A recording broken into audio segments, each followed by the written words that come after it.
Buenos días, mi nombre es Antonio Flores y como ya bien me presentaron, vamos a iniciar una pequeña capacitación breve de una hora y media sobre el tema de biología molecular aplicado al equipo, en este caso, que han obtenido al parecer de Lifotronics, ¿no? Es lo que me informaron. Pero bueno, esta capacitación en realidad aplica a cualquier tipo de tecnología de PCR que ustedes tengan, ¿no? Que pudieran estar trabajando.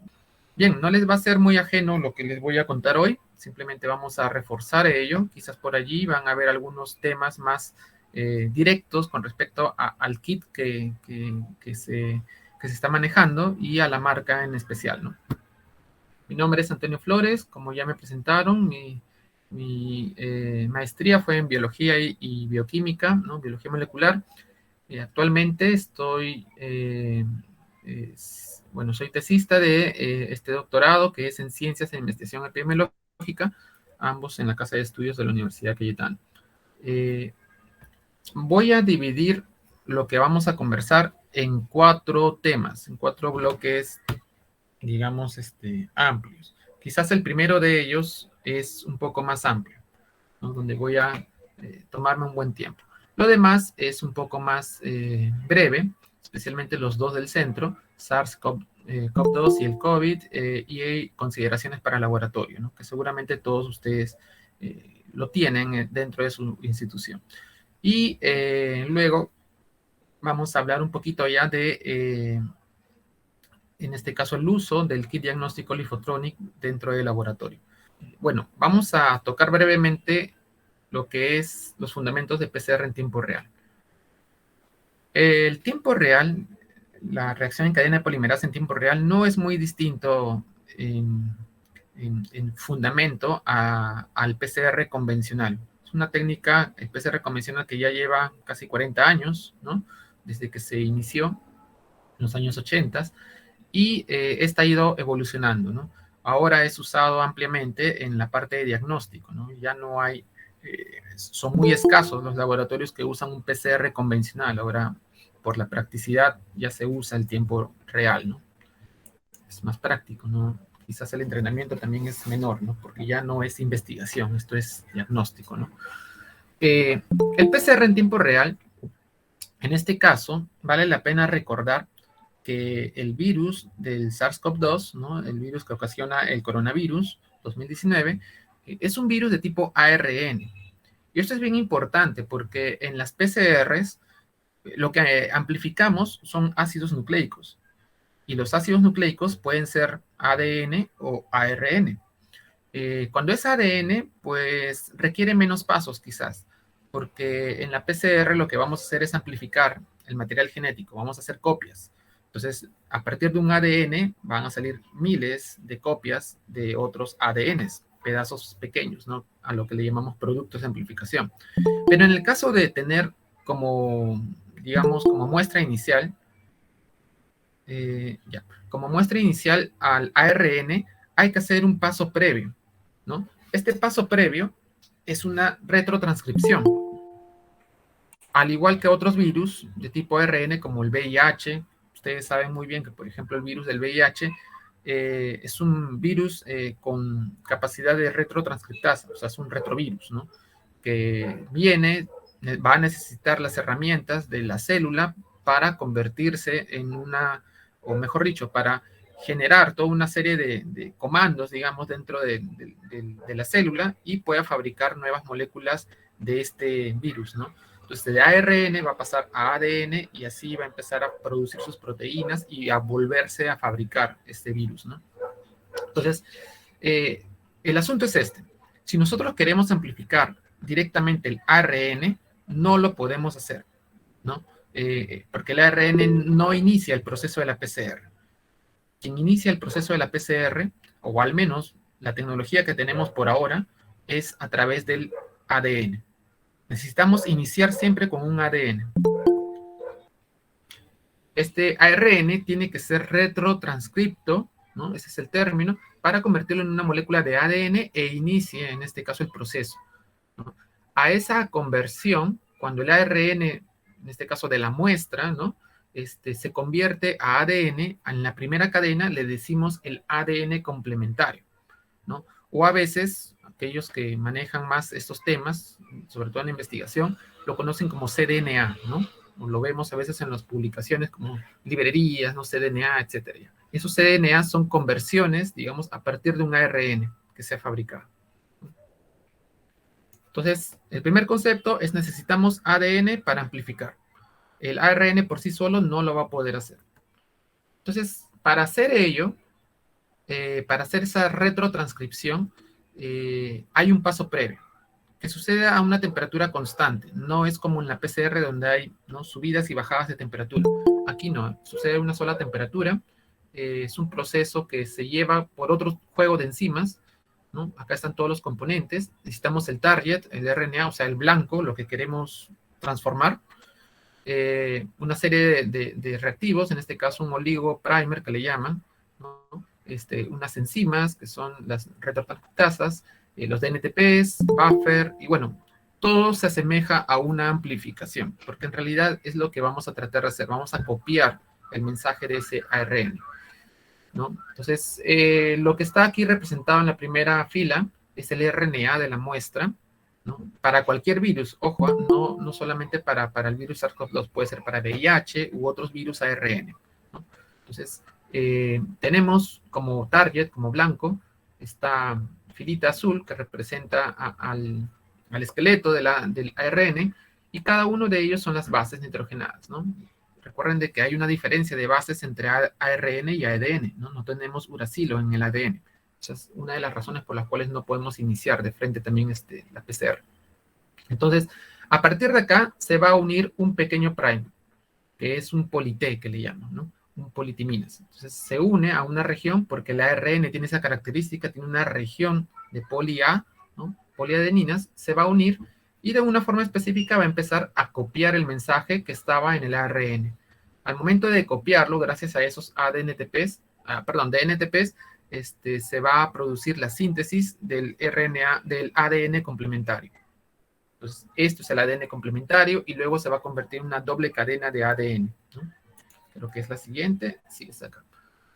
Entonces, gracias a las enzimas, la retrotranscriptasa reversa, o la retrotranscriptasa, perdón, lo que sucede es que va a ir copiando y luego, al momento del final de la extensión, ya se va a formar este cDNA y este ADN complementario va a empezar a servir ahora del nuevo target para construir la segunda molécula que sería complementaria a esta, ¿no?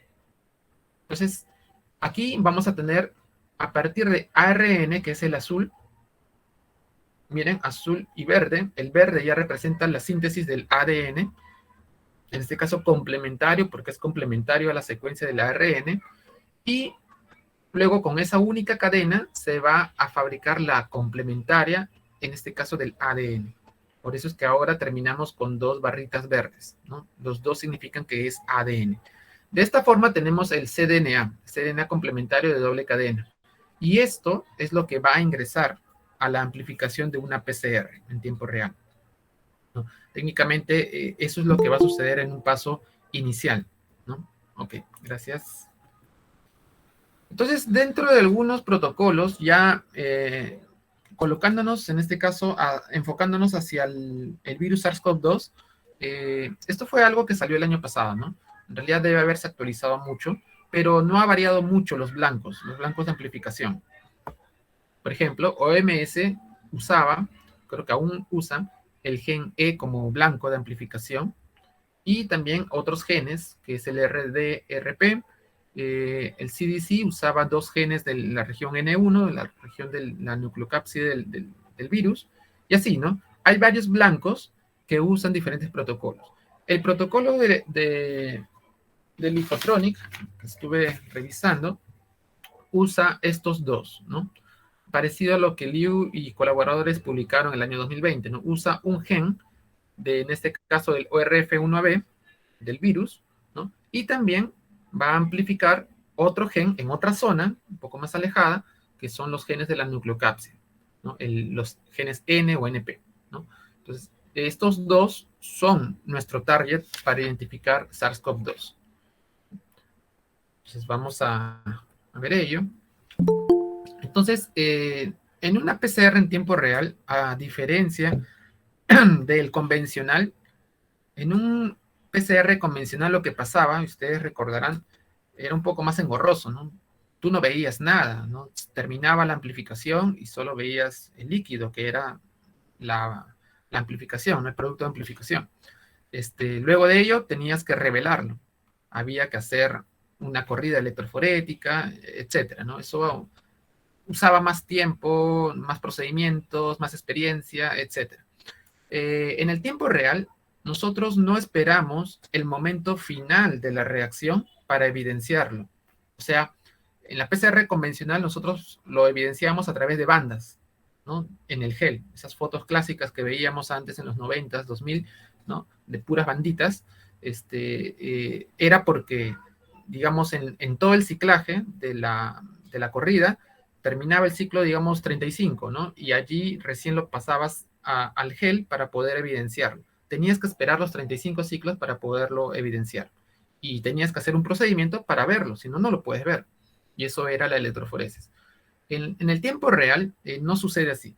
En el tiempo real, conforme avanza la reacción, se va generando una señal fluorescente, que tiene ya los reactivos. Los reactivos ya están diseñados para tener esa molécula fluorescente y cada vez que se va amplificando, ¿no? Se va, entre comillas, duplicando el producto.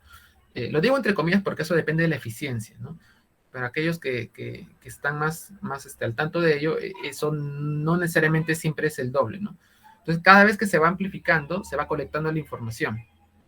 Y esa información colectada la vamos a ver en una pantalla, obviamente con toda una serie de artificios matemáticos para poder ver curvas de amplificación, ¿no? Entonces vemos en tiempo real cómo la amplificación se va dando.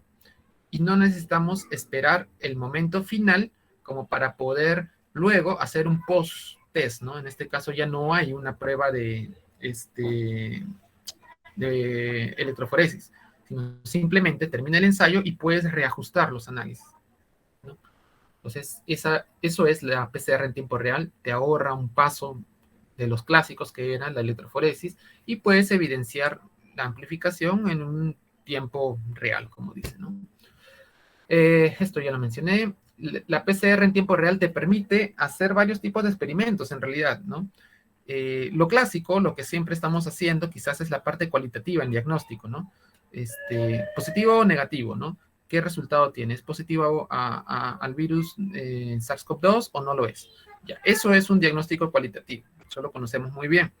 Pero también la PCR en tiempo real, ya que se tiene el equipamiento, puede hacer otro tipo de pruebas. En este caso, los que le llaman la amplificación, perdón, la cuantificación.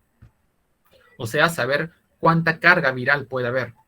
Eso es muy importante, ¿no? Para algunas enfermedades, por ejemplo, para VIH. VIH es muy importante monitorizar al paciente y saber si su carga viral está variando en el tiempo por alguna razón, ¿no? Y con eso se ajustan los tratamientos. Lo mismo para otro tipo de virus o enfermedades, etcétera. En el caso de cáncer, por ejemplo, lo que vemos es otra función de la PCR en tiempo real. Vemos las expresiones de los genes, ¿no? Para ver si está sobreexpresado o subexpresado, ¿no? Entonces, eso lo hacemos gracias a la parte de la cuantificación, ¿no? Son detalles que hoy quizás no lo voy a tocar porque ya escapa al enfoque de la capacitación, pero sirve también no solamente para cuantificar directamente, a lo que le llaman, ¿no? Sino también de forma relativa, no una cuantificación. La cuantificación absoluta son esas copias por mililitro, ¿no? La carga viral, la que conocemos así. Es una cuantificación absoluta. Pero si queremos comparar si tal gen, un gen cancerígeno, por ejemplo, está sobreexpresado y eso implica de que hay chance de tener en algún momento un evento de cáncer, entonces eso lo vemos con una sobreexpresión de genes. Y eso es una cuantificación relativa. Son conceptos de esta técnica, ¿no? Entonces, nos permite hacer muchas cosas y también en investigación, ¿no? Usando esos principios. Podemos ver cualitativamente y cuantitativamente los resultados de esta amplificación. Lo interesante aquí es de que tenemos, como mencionaba, hay una molécula fluorescente, ¿no? hay una molécula fluorescente que nos va a dar la señal, ¿no? Cada vez que se va a ir uniendo, va a dar una señal. Igual como en los ELISAs, ¿no? Acá seguramente hay muchas personas que realizan o han realizado o están realizando ensayos de tipo ELISA y saben de que hay esa reacción, ¿no? Del sustrato con la enzima y se forma un color. Acá igual, ya no es un color, ahora hay una fluorescencia, ¿no? Igual que los resultados de los que hacen los microscopios fluorescentes, ¿no? Se excita la molécula con cierta cantidad de luz y va a emitir otra cantidad de luz, ¿no? En un fenómeno muy conocido. Entonces, esa emisión hace de que nosotros podamos detectarlo ciclo a ciclo, qué es lo que va a suceder. Bueno, hay una serie de recomendaciones que me indican de que la amplificación no necesita ser tan extensa, o sea, más de 200 bases no es necesaria, a diferencia de una PCR convencional, donde más grande quizás se nota mejor, ¿no? En pocas palabras. Claro, porque en una PCR convencional uno podía amplificar 500 bases, 600 bases, 800 bases, y eso se ve bonito en el gel. Acá no es necesario, ¿no? Acá con 100 bases amplificadas o 150 es suficiente, ¿no? Y lo hace más rápido también. Obviamente eso va a depender de la estandarización del fabricante en este caso, ¿no? Si estamos hablando de kits. Aquí hay, a ver, ¿cómo? Déjenme un ratito, por favor, porque no encuentro dónde hacer el mundo.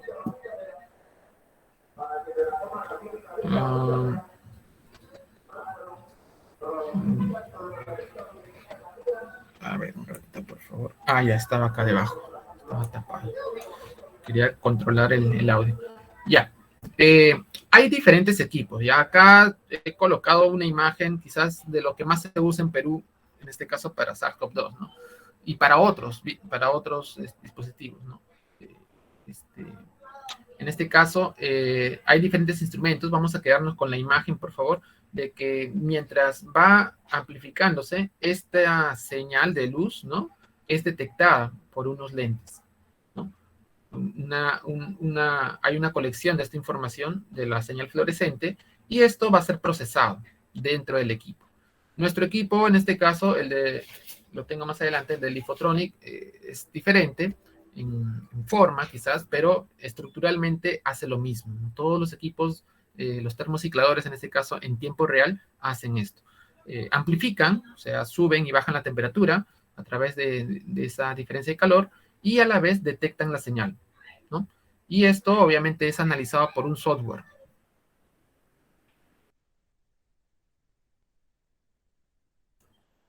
Ok.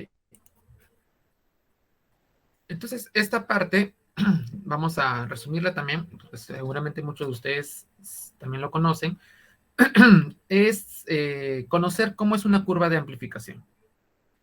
Entonces, vamos a tener ejes, ¿no? El eje X es el número de los ciclos de la PCR, ciclo 1, ciclo 2, hasta el ciclo que corresponde a su protocolo, ciclo 35, 40, algunos protocolos son, ¿no? Y lo del eje Y es la fluorescencia, ¿no? En este caso los RFU o las unidades relativas de fluorescencia. Llamémosle señal, ¿ya? La señal fluorescente. A más señal, más producto, ¿no? A ver, entonces vamos a iniciar en el ciclo 0, ¿no? Cuando recién vamos a cargar la muestra, sería este punto de aquí, y el último ciclo, obviamente, va hacia la derecha. Va a haber diferentes puntos, ¿no? Cuando inicia la amplificación, vemos esta línea negra, donde está el puntero láser, ¿no? Hay una fase de iniciación donde en los primeros ciclos, estamos hablando de los ciclos 1, 2, 3, 4, quizás hasta el 10, ¿no? No hay mayor amplificación. Porque recuerden, vamos a empezar de una cantidad limitada o finita de muestras de ARN que se transformó en ADN, ¿no? Ese ADN está en una cantidad finita y a partir de ello va a empezarse a amplificar, a duplicar, ¿no? Entonces, no es tan fuerte todavía esa amplificación como para poder ser detectado, para que no salga más allá de esta fase basal que le llaman, ¿no? O esta fase de inicio, ¿no? Donde vamos a ver más que todo ruido, ¿no? Ese es el término. Entonces, va a llegar un momento en el cual esa cantidad de amplificación va a crecer en esta escala que es, digamos, la curva de la amplificación. Tiene diferentes fases, ¿no? Esta fase de iniciación la fase exponencial que le llaman, y acá hay una fase lineal y la fase de la meseta, ¿no? Que es donde ya no hay mayor reacción. Entonces, estas curvitas todos las hemos visto en los equipos, ¿no?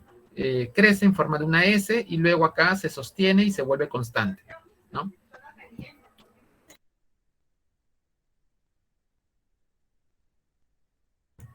A ver, disculpen.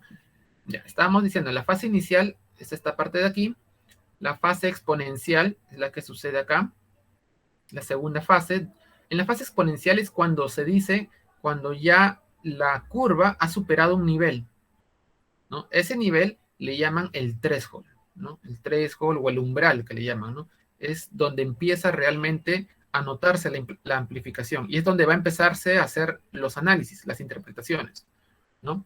Entonces, luego de esto, en esta fase exponencial es donde se va a suceder los análisis. Pero este punto entre la línea de la curva negra y la línea del threshold, que le llaman el umbral, como si fuera un punto de corte, este punto le conocen como el ciclo del threshold, el ciclo umbral. CT, CP, tiene diferentes nombres que le colocan a veces en los libros, ¿no? El ciclo del producto, ciclo del threshold, ciclo, bueno, tiene varias connotaciones. Lo conocemos generalmente como CT, ¿no? Este threshold es seteado ya automáticamente por el programa, pero también se puede hacer manualmente. En este caso estamos en un enfoque de diagnóstico, ¿no? Ya de kit comercial. O sea, en pocas palabras, no hay que mover el threshold. Pero cuando se hace investigación sí se mueve un poco, ¿no? Acá conceptos importantes. El CT. ¿Qué es el CT? El CT es el ciclo donde va a iniciar la amplificación, donde va a ser detectado correctamente por el equipo, digamos, como una amplificación verdadera, ¿no? Y es el punto donde se ha superado, la amplificación ha superado el valor del umbral.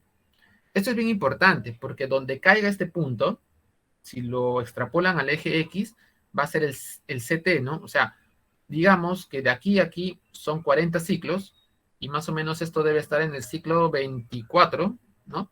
Entonces, el 24 va a ser el ciclo del threshold de esta muestra negrita, el CT24. Y eso significa mucho, porque es muy diferente a tener otra curva que esté por acá, iniciándose más alejadamente. Sería un CT, digamos, de 30, ¿no? Es muy diferente a otra curva que pudiera haber, esto lo voy a graficar así, muy diferente que pudiera haber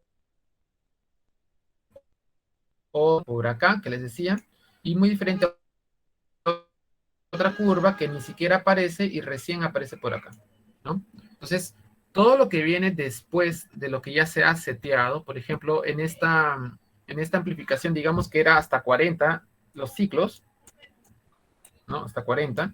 Si esta curva de aquí empezó a suceder luego del ciclo 40, en realidad esto ya no es una amplificación. Es una amplificación muy tardía que ya no se considera una amplificación verdadera. No puede ser un proceso de contaminación, unos dímeros, no sé, pero no es la amplificación de su target, lo que ustedes han querido amplificar. Esta aún está dentro, esta obviamente también, y quizás van a encontrar las curvas de sus controles positivos, que obviamente van a ser grandes, ¿no? Están acá, ¿no? Y probablemente van a encontrar así, ruidos. Siempre ese ruido va a estar por debajo de la línea del threshold, porque así lo han seteado, ¿no? Lo vamos a ver un poquito más adelante también. Pero nos ayuda bastante a poder entender qué cosa es el CT, ¿no? Es muy diferente tener un CT, en este caso, digamos que les dije 20, a tener un CT, este de acá, que sería 30, digamos. Es muy diferente. Generalmente lo que nos dicen los CTs es que mientras más bajo hay mayor carga y mientras más alto sea es porque inicialmente hubo poca carga de muestra, ¿no? Carga no en volumen, sino en concentración, ¿no? Cantidad de producto. ¿Ok? Hasta aquí alguna consulta. Esto lo vamos a volver a ver un poquito más adelante.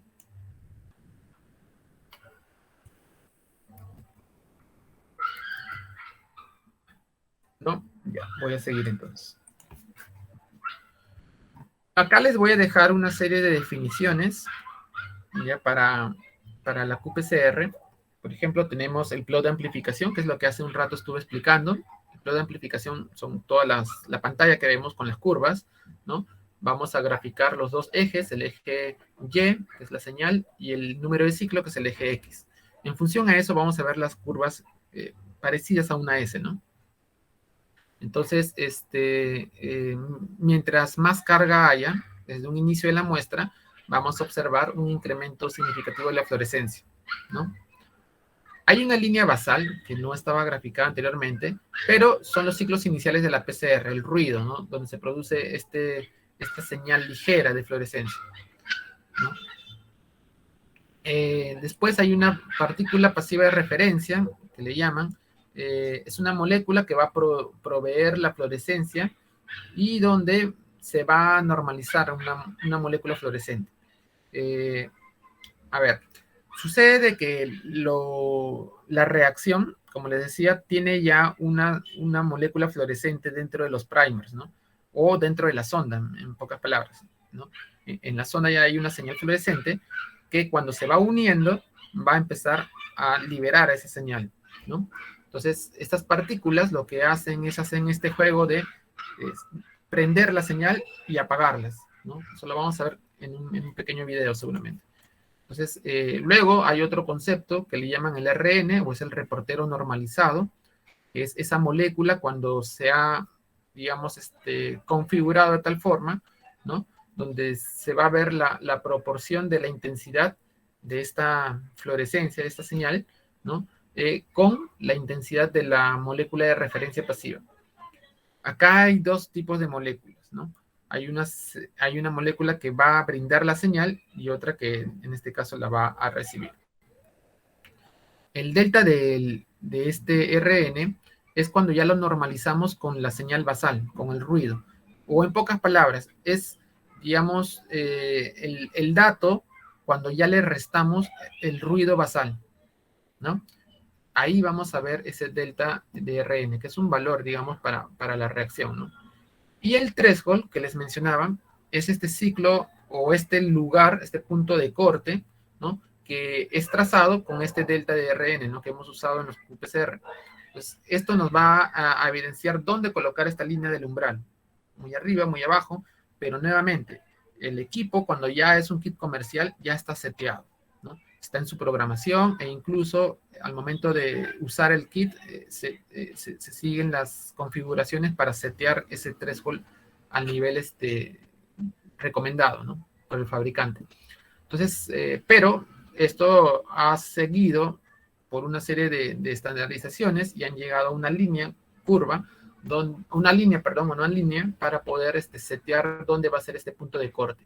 Y a partir de ello vamos a determinar los CTs de todas las muestras, ¿no? O sea, lo que estaba aquí, ¿no? Esta línea roja es seteada y esto nos va a proporcionar la información para saber dónde va a ser el CT de cada muestra, de cada curva que va a empezar a salir. El CT, bueno, ya les mencioné, es el número en el ciclo donde la señal va a sobrepasar el threshold, ¿no? Esto, ¿no? El CT es este punto. Cada vez que las curvas chocan con el threshold, ese es el CT. Porque es, digamos, el lugar donde ya el threshold está definiendo en qué ciclo está sucediendo esto.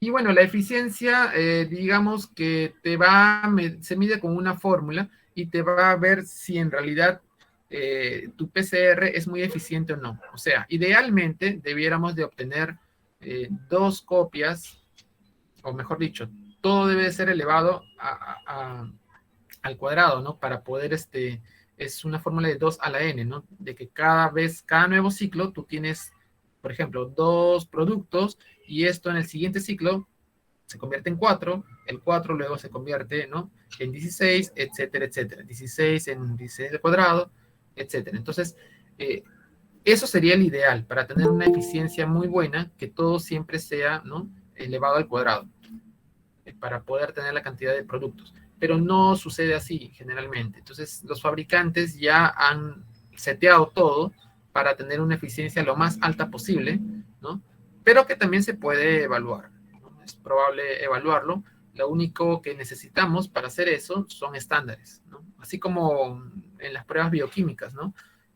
Uno usa su curva estándar para poder encontrar tu concentración. Acá igual, ¿no? En la eficiencia necesitas los estándares con cantidad de ADN conocido, ¿no? De carga conocida, haces tus curvitas y con eso puedes determinar tu eficiencia. Ya, esto es lo mismo que vimos antes, sino que ya más o menos hacia la vida real. Vemos diferentes muestras. La línea negra es el valor del threshold, ¿se acuerdan que les mencionaba? ¿No? Es aquella que ya está normalizada por ese delta de Rn, y eso significa de que ya ha sido restado todas estas señales del ruido y se ha convertido en esta línea de corte, digamos. Cada vez que las curvas en la fase exponencial chocan con este threshold, automáticamente estos serían el valor del CT. Esto, por ejemplo, sería donde está el puntero, esto es lo que se mueve, el CT igual a 21. Significa que para esta muestra, no sé qué color es, azul creo, para esta muestra azul, el CT es 21. Obviamente más a la derecha será un CT más alto, más a la izquierda será un CT más bajo, ¿no? Y esto nos enseña de que hay mayor o menor carga inicial en las muestras, ¿no? Mientras más a la izquierda sea, podemos decir de que partimos con una carga mayor, ¿no? Ojo que en un ensayo, en este caso cualitativo, como lo que estamos haciendo, no por el hecho de tener una carga o un CT de, digamos, 15, CT igual a 15, significa que ese paciente tuvo una gran carga, porque no estamos cuantificando en realidad, estamos usando el método cualitativo. No podemos confundir eso. Es cierto, es un CT muy bajo, que significa una alta carga, pero no significa de que esa persona produciendo mucha cantidad de virus que los está expulsando. No se correlaciona con eso directamente, ¿ya? Porque depende de muchos factores. Puede ser de que han colectado más muestra. Puede ser de que de repente su dispositivo es tan bueno que colecta también una buena cantidad de muestra. Y eso no significa de que en realidad haya una mayor cantidad en la persona, sino en la muestra. La muestra está muy cargada, eso es lo que significa, pero la muestra ha pasado un viaje, ¿no? Desde la fuente inicial hasta que llegue al tubito. Entonces, la única forma de saber si hubo o no hubo mayor carga sería cuantificándola. Y eso es otra historia, ¿no? Es otra historia que creo que en este caso el kit no lo proporciona, ¿no? Pero les voy a contar un poco más adelante de cómo sucede eso, ¿no? Entonces, la parte de abajo es la señal fluorescente de fondo, el background, ¿no? El ruido que le dicen, ustedes van a ver bastantes cositas que aparecen acá, y eso en realidad no le hacemos mucho caso. Técnicamente es una dificultad si es que no se setea correctamente el CT, ¿no? Pero esto ya nuevamente está programado, ¿no? Ya está visto cuál podría ser ese ruido probable, ¿no? Que muchas veces el fabricante les recomienda no setear nuevamente el threshold, ¿no? Porque esto ya pasó varias pruebas, obviamente.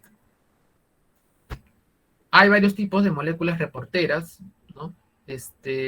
Tenemos fluoróforos, en este caso de doble cadena, por ejemplo, el Cybergreen, que ustedes en algún momento han escuchado o han trabajado también, seguro, pero el Cybergreen es muy inespecífico, se une a cualquier producto de doble cadena, ¿no? O sea, cualquier amplificación se va a unir.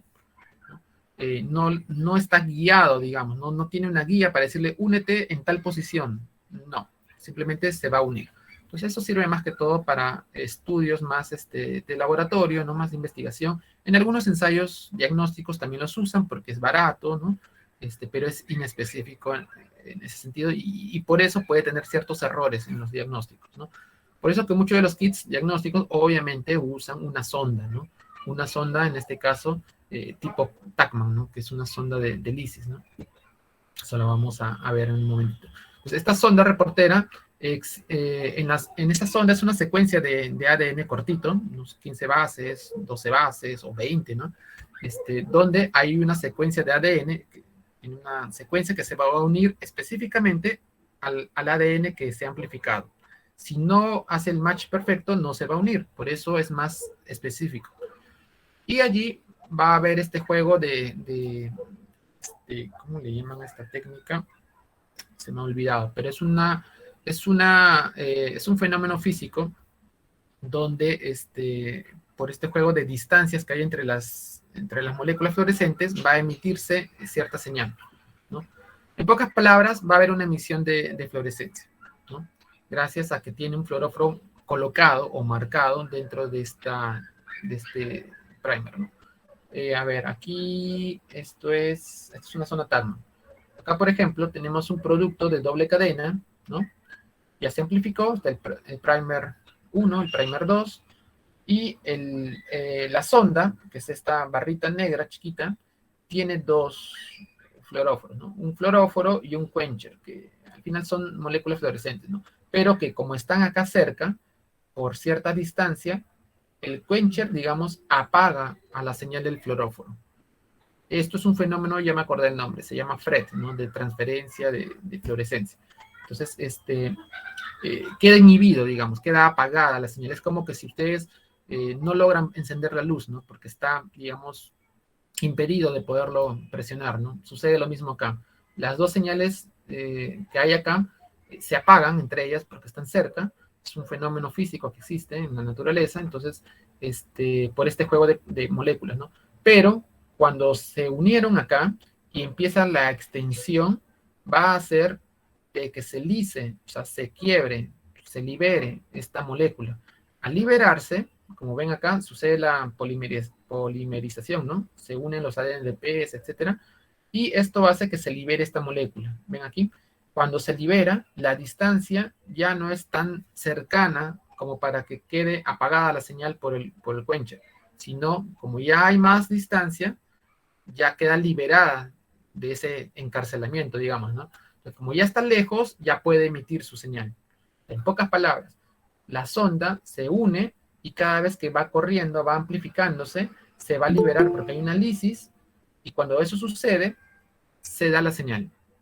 Entonces, la única forma que exista señal fluorescente es cuando haya habido una amplificación. Por eso es específico, ¿no? Porque si no hubiera amplificación, estuviera, digamos, si esto fuera el tubito de la reacción, estuviera todavía en el líquido sin unirse a ninguna molécula. Entonces, eso por sí solo no emite señales, ¿no? Y quizás eso sería la explicación del ruido que hay, ¿no? De esas señales bajitas que hay, ¿no? Porque están todavía sin unirse. Pero cuando ya se unen, la señal, ¿no? Es lisada, se libera el fluoróforo y emite una señal. Y eso significa estamos obteniendo producto, está amplificando. Y así, en el ciclo 2, 3, 5, 10, 20, etcétera. Cada vez va a haber más cantidad de señal fluorescente porque se va a ir, en este caso, hay más cantidad, ¿no? Al haber más cantidad, se multiplica, ¿no? Bueno, es exponencial esta señal. Esto lo dejo como referencia. Acá hay un montón de moléculas que se usan. El kit que me brindaron la información usa, en este caso, si no me equivoco, es esta molécula, el FAM, funciona a cierta longitud de onda, ¿no? Acá absorbe y acá emite, ¿no? Hay un cambio de emisión, y también usan el BIC, si no me recuerdo, y el Psi5, que es de acá, ¿no? Son tres. Son tres moléculas porque cada una de ellas va a funcionar a una diferente longitud de onda, ¿no? Esto va a hacer de que obviamente podamos detectar más de una sola molécula en una sola reacción, ¿no? Porque a un gen, digamos al gen ORF1AB, le puedo marcar con esta molécula, con el FAM, ¿no?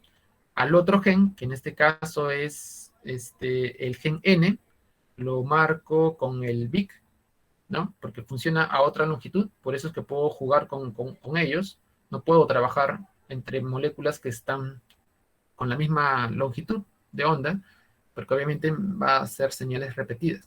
Entonces, y el tercer gen puedo trabajar, por ejemplo, el Psi5, ¿no? Que es funciona a otra longitud más amplia, cerca al rojo. Entonces, a esta la marco otro gen. Y en efecto, eso es lo que sucede en el kit que están usando, ¿no? O que van a usar. Hay 3 genes marcados. Y uno de ellos es el control interno y los otros 2 son los genes del virus. Y cada uno tiene un canal diferente, ¿no? Entonces, de esa forma, yo le coloco una onda de luz, ¿no? Diferente para cada gen y me va a amplificar y me va a leer esa señal en 3 canales diferentes. Yo escuché la reunión del sábado, creo que fue, o del viernes, donde habló uno de los representantes de la casa comercial y por ahí hubo algunas preguntas, ¿no? Que decían, ¿cuál es la señal? La... Había una que tenía que ver con la corrección y creo que estaban confundiendo de que las 3 señales se emitían al mismo tiempo con una sola fuente de luz, ¿no? Y no es así, ¿no? Porque cada señal funciona a una longitud diferente. O sea, si uno quiere setear algunas cosas, tiene que hacerlo de forma individual, ¿no? Porque cada uno funciona diferente. Los CTs de acá es diferente al CT de acá, etc. Lo que han hecho los fabricantes es tratar de setearlos para que se parezcan, ¿no? Por eso es que vamos a ver al final que el criterio de interpretación para ver si es positivo o negativo en el FAM, tiene un valor de CT, para el BIC también tiene un valor de CT, y para el Sci-Fi también, ¿no? Entonces son las otras moléculas, que ya son las moléculas, los quenchers, que le llaman, ¿no? Con las que trabajan esas ondas. Eso casi no son mostradas, ¿no? Les voy a presentar este pequeño video rápidamente. Ya, le he quitado el sonido por si acaso, porque yo lo voy a explicar. Entonces, en este video, ahora sí se ve, ¿cierto? Ya. En este video es una molécula de ADN que es la que vamos a amplificar. A esto le llamamos el target. Lo que sucede, ustedes saben bien, para el COVID, lo que hacemos es una retrotranscripción. O sea, hay un paso previo para llegar a este momento, ¿no? Pero bueno, eso lo vamos a ver ya en el seteo de la máquina. Entonces, esto, digamos, es la zona que queremos amplificar, es el gen. Digamos que sea el gen ORF1A, B o el gen N, ¿no? Es un pequeño fragmento dentro de toda la estructura, ¿no? Que pueda tener el target. Queremos amplificar esa zona, ¿no? Entonces, lo que pasa, en este caso, bueno, acá están iniciando con ADN, para no confundirnos. Lo que va a suceder es una denaturalización, ¿no? Eso sí lo conocemos. El ADN se abre, ¿no? Se separa, se denatura también, es el mismo nombre, a cierta temperatura, que es un calor alto, ¿no? Unos 90 grados, más o menos, 95. Entonces, luego vienen unas moléculas que están dentro de toda la reacción, que en este caso son los primers, los iniciadores. La PCR tiene que iniciar con un primer, no puede iniciar de cero, ¿no? Y estos primers, esa es la ventaja, ¿no? Uno los diseña para que se unan exactamente donde debían unirse, porque si no fueran específicos, miren, todos los genes que hay en este ADN blanco, digamos, si no fuera específico, se uniría en cualquier otro lugar. Y de repente, cualquier otro lugar es compartido por otras especies. Si estamos dentro de una familia de virus o una familia de bacterias, de repente esta sección es idéntica a otras.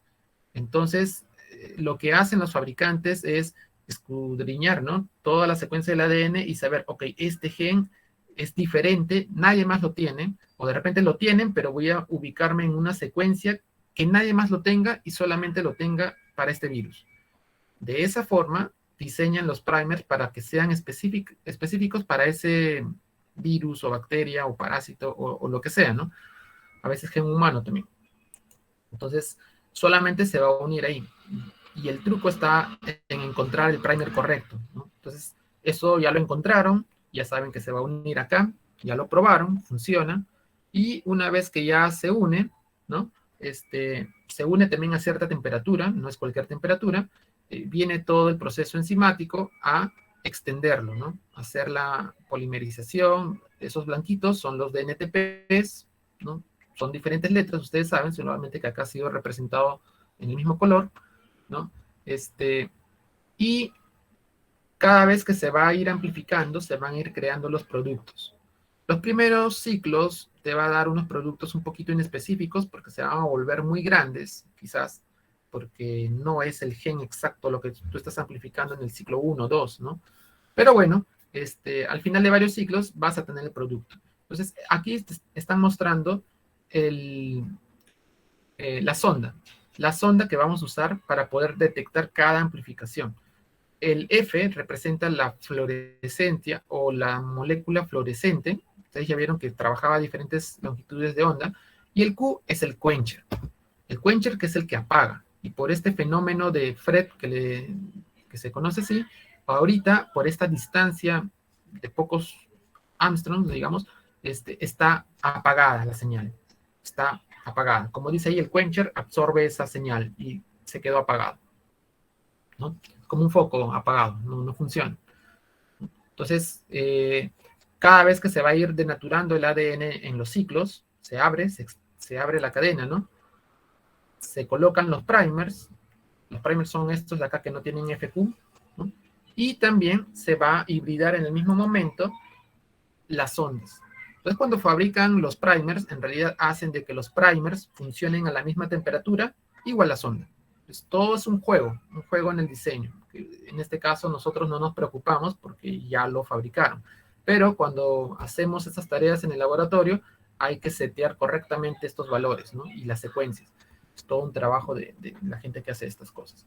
Entonces, bueno, ya se unió en este caso el primer 1, el primer 2 o el forward reverse, como le denominemos. Aquí está la sonda, ¿no? Pero miren lo que va a pasar. Como están ahorita próximas, como les decía, están apagadas. Todavía no hay ninguna señal fluorescente.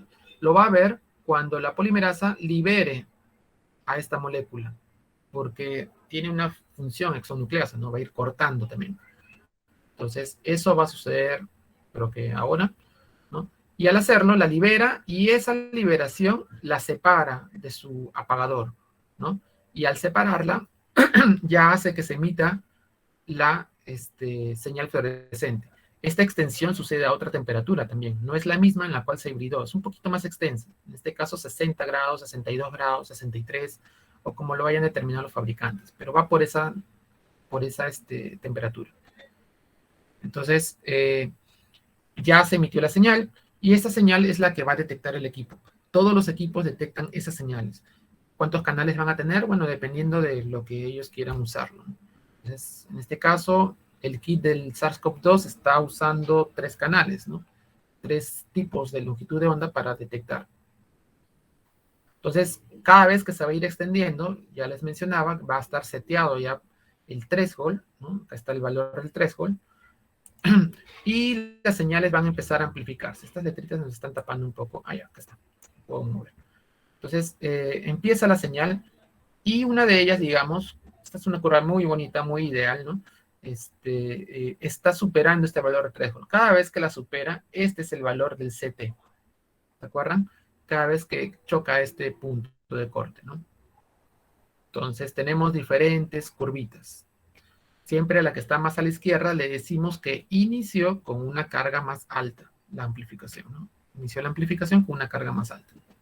Y la que está más alejada, pues lo hizo muy tardíamente y probablemente inició con una carga baja, ¿no?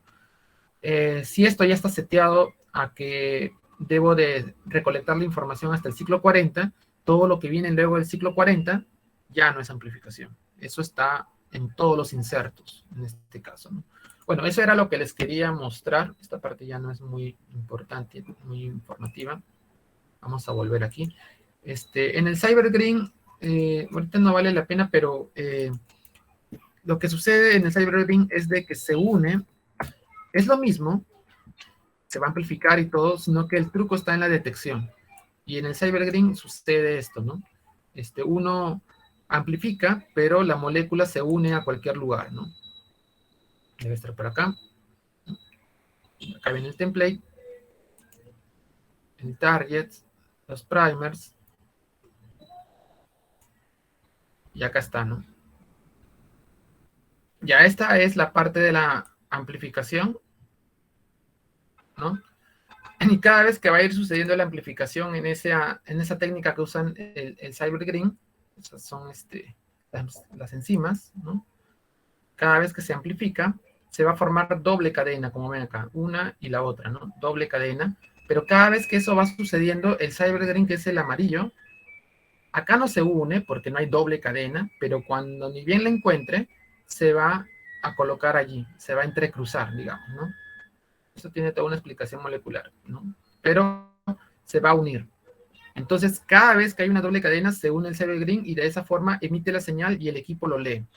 Los equipos en tiempo real están diseñados para colectar señal fluorescente. No distingue entre si la señal fluorescente viene de una sonda tipo Tagman o viene de una sonda tipo cybergreen. En pocas palabras, uno puede usar el equipo para también usarlo con cybergreen, pero tiene algunas limitaciones, ¿no? Como les estaba diciendo, la inespecificidad, etcétera, hay que setearlo, etcétera. Pero de repente el punto fuerte es de que es un poco más barato, ¿no? Bueno, eso es lo que diferencia en este caso al cybergreen del otro. Vamos a volver a la presentación. Entonces, esto es lo que le decía del cybergreen, cómo se une. Pero bueno, ahorita no vamos a hablar mucho de cybergreen. Simplemente era para conocer un poquito más acerca de las ondas, cómo funcionan. En este caso hay diferencias entre ambas, ya les dije un poco. Voy a dejar el cuadro en forma de resumen, si no nos vamos a extender mucho. Pero aquellos que quisieran ver estas diferencias, acá las tienen. La sensibilidad, la especificidad es más alta en el Tagman. Hay una mejor reproducibilidad en el Tagman, etcétera. Muchas de las cosas positivas las tenemos obviamente en una sonda que va direccionada, ¿no? Por la secuencia que tiene con la sonda Tagman. Pero hay algunas cosas, ¿no? Que no podemos hacer, quizás, ¿no? Por ejemplo, acá no está. Pero está de que podemos hacer una curva que le llaman, una curva de naturación que se hace al final, ¿no? Para ver la calidad de la corrida. Eso lo hace el cybergreen, ¿no? No lo hace el Tagman. Pero no es una limitación, porque el Tagman tiene una serie de controles, ¿no? Esto lo voy a pasar. Ya. Las cuantificaciones. Les decía de que la PCR en tiempo real, además de ser solamente cualitativa, de decirte si es positivo o negativo en función a esas interpretaciones de la curva, ¿no? También nos puede ayudar a cuantificar, ¿no? Entonces, hay dos tipos de cuantificaciones, absolutas y relativas, ¿no? Absolutas y relativas. Entonces, en la absoluta, te va a dar al final el valor de cuánta cantidad hay de amplificación por una unidad de medida, por microlitro, por mililitro, por gramos, no sé, ¿no? Entonces, cuantifica cantidades desconocidas basadas en una cantidad conocida. La cantidad desconocida era el amplificado y la conocida es la unidad, ¿no? Se debe crear primero una curva estándar y se extrapolan los valores. Eso es igual acá, ¿no? En la cuantificación relativa, ya lo comparamos en función digamos, a un target conocido, ¿no? Si estoy amplificando un gen, no sé, se me ocurre el P53, ¿no? Quiero ver si es que ese gen está sobreexpresado, pero ¿qué significa sobreexpresado? Más expresado que alguien. Y en este caso el alguien es un gen que siempre se expresa a un mismo nivel. A ese gen le llaman el housekeeping, ¿no? O el gen habitual, que siempre se expresa y no varía en condiciones, ¿no? Genes humanos, constitutivos más que todo. Por ejemplo, el gen de la RNasa, el gen, ay, ya se me olvidó, hay genes de colágeno. Bueno, hay diferentes genes que siempre están expresados en la misma cantidad y eso ayuda a usarlo como referencia. Digamos que ese gen se expresa como un valor de 2, entonces siempre se expresa como 2 y eso hace pensar de que todas las células debieran de expresarse con ese valor, como un valor de 2, que es el promedio, ¿no?, de la expresión. Pero sucede que a veces queremos ver si en algún proceso infeccioso o de repente tipo cancerígeno, algún gencito está más expresado que lo habitual. Entonces, usamos al estándar, que es el housekeeping, como referencia, y digamos que todo tenía que expresarse como 2, pero resulta que el gencito carcinogénico se expresa como 10. Entonces tienes 10 versus el 2. Haces la división y tienes de que ese gen está 5 veces sobreexpresado. Entonces, más o menos así es como interpretamos una cuantificación relativa en función a un gen conocido que te va a dar un valor X de expresión y vas a hacer ese cociente con el gen que tú estás evaluando. Y de esa forma podemos categorizar si, muy bien, ese gen oncogénico está sobreexpresado, o este gen de tal respuesta inmunológica está sobreexpresada. Por ejemplo, en COVID, ¿no? Cuando a veces se quiere, ya en ciencias básicas, ¿no? Se quiere analizar alguna respuesta inmune. Entonces, tratan de ver una respuesta, no sé, dirigida a interleuquina, dirigida a algún otro factor, etcétera, y quieren ver qué tan sobreexpresado puede estar. Entonces, usan al equipo que ustedes tienen para hacer la cuantificación relativa. ¿Cuántas veces está más o menos expresado, ¿no? Y nuevamente usa la curva estándar para hacer este cálculo. Al final todo sale de la curva estándar. La eficiencia, lo que les decía, era justamente qué tan buena es su amplificación, ¿no? Esperamos de que idealmente sea una eficiencia de 1, 100%, ¿no? Al decir que sea de 1 significa de que el ciclo 1 tuvo 2 copias, el ciclo 2, 4, 16, 164 y así, todo al cuadrado. Eso significaría una eficiencia de 1, pero eso es difícil de alcanzar. Entonces, esta eficiencia, este cálculo, todas las PCRs en tiempo real lo tienen, ¿no? O sea, se puede calcular la eficiencia para saber de que estamos trabajando bien. Lo digo porque los CTs que nosotros usamos, digamos, pueden moverse un poco, por decirlo, si es que tu eficiencia no es correcta. Esto lo vamos a ver en una gráfica, en una diapositiva más. Entonces, la eficiencia la medimos con una curva estándar. Cada puntito que ven acá es un valor, digamos, del CT, ¿no? Que ya es conocido para cada uno de ellos. Su carga, etcétera, ya es conocido. Entonces, en función a eso, nosotros trazamos una curva y vamos a ver cuánto es la pendiente de esta curva, ¿no? Sacando estos cálculos, te sale la eficiencia, ¿no? Es un valor, digamos, ideal, es que tu pendiente sea negativa, o sea, si hacia abajo esta curva, y sea de 3.33, es lo ideal. Claro, la eficiencia es la indicación de que también una PCR va a amplificar, ¿no? Esto lo voy a dejar acá, ¿ya? Porque te está hablando mucho del valor del 3.32, 3.33, ¿qué significa? ¿No? Pero, en resumen, lo vamos a tener ¿dónde está? Acá, ¿no? Para que vean cómo es afectada su valor de corte, digamos, su CT, en función a la eficiencia. Si no mal recuerdo, el kit comercial que tienen, su CT es hasta 38, ¿no? Es hasta 38, el kit de Lifotronic, ¿no? Es hasta 38. Menor a eso es positivo, pero mayor a 38 ya no lo cuentan, ¿no? Es negativo, ¿no? Entonces, digamos, miren esta curvita. La curva azul, o la gráfica azul, esta línea azul, mejor dicho, es negativa, ¿no? Es, digamos, la más eficiente. Tiene 100% de eficiencia y los puntos están bien bonitos acá, ¿no? 100%. Tiene esta pendiente de menos 3.3, etcétera, etcétera. Entonces, fíjense, ¿cuál sería el CT? O mejor dicho, planteemos un CT para él, ¿ya? El eje Y son los CTs. Entonces, miren, si acá hacemos una línea, el CT de la línea azul en el valor de 35, digamos, es acá, ¿no? O sea, si tienes una cantidad de copias X, ¿no? Una carga, te va a dar un CT de 35.